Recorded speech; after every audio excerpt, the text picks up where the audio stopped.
Para que eu saiba quando o santuário vai ser purificado, no final dos 2.300 anos, eu preciso saber qual é a data inicial do período. Porque se eu sei a data inicial, eu simplesmente somo 2.300 anos, na metade da última semana. Então foi no ano 31.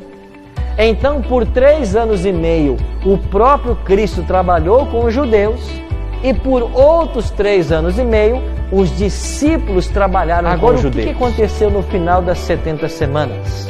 Atos 7, versos 55 em diante. Mas Estevão, cheio do Espírito Santo, fitou os olhos no céu e viu a glória de Deus e Jesus que estava à sua direita.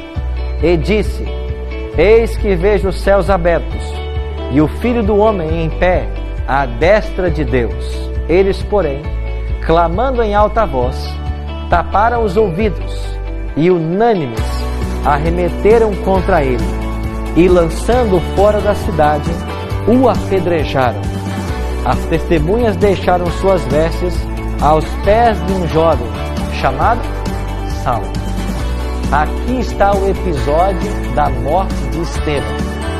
Em que ano Estevão foi apedrejado? No ano 34.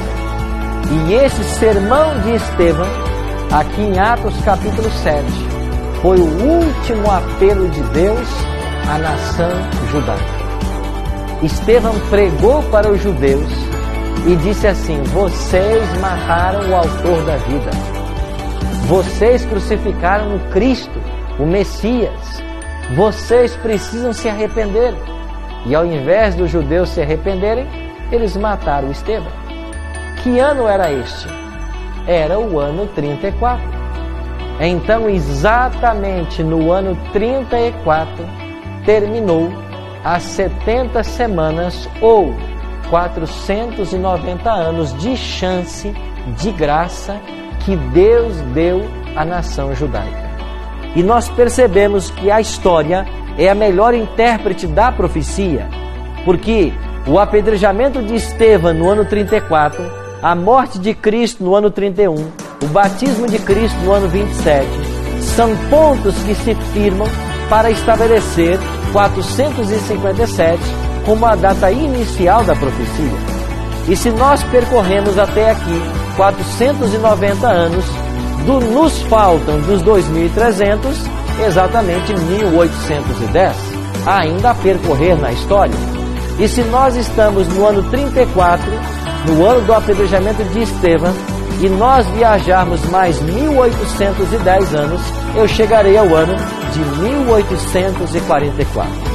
Você percebe que a Bíblia está dizendo para nós que o ano de 1844 seria o ano da purificação do santuário? Faltam 3 anos e meio para acabar as 70 semanas, que era o tempo de misericórdia dado a Israel. Depois do batismo de Jesus, então 3 anos e meio, ele morre.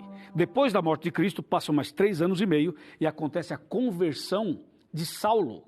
Saulo de Tarso. E Saulo de Tarso, quando se converte, ele é chamado por Deus para cumprir uma missão de evangelizar os gentios. Por que os gentios? Porque Israel já não aceitava. Quando você vai para o livro de Lucas e para o livro de João, você descobre o que Jesus disse. Jesus fala assim: Jesus veio para o que era seu, mas os seus não receberam. Eu mesmo mostrei aqui o pastor Luiz Gonçalves falando que a Paulo foi no ano 34, e eu mostrei o seu próprio livro do comentário bíblico adventista falando que foi no ano 37. Jogar tudo por relativo agora não bate nada, agora provado que não bate nada, então é tudo relativo. Não tem problema ser um ano, não tem problema que a data inicial não bate com o texto bíblico, não tem problema se o nascimento de Jesus é -6 ou -7 e não bate com 30 anos no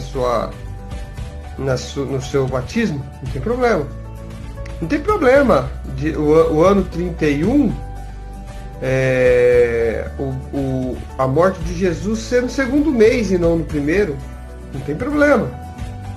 Então tudo não vai ter no problema. Vai mudando toda a história e o historicismo, ele não se confirma absolutamente nada, mas não tem problema. Eles são historicistas. Ou seja, eles são historicistas independente da história.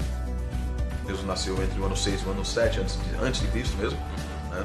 Por questões de datação. Nasceu ali no mês de outubro, setembro, outubro, do ano 6 ou 7 antes de Cristo. E agora a data do seu batismo, efetivamente, em termos de dia, não dá para saber.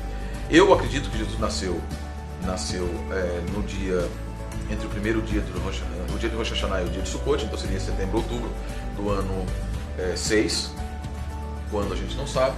Eu creio que ele morreu no dia 14, 15 de Nissan do ano 31, que vai dar, não me recordo agora de cabeça, mas se não me engano acho que é 8 de outubro, 8 de abril do ano 31, alguma coisa assim. Tá? Isso não é muito minha área também, mas são o que eu acredito. Agora, de Estevão,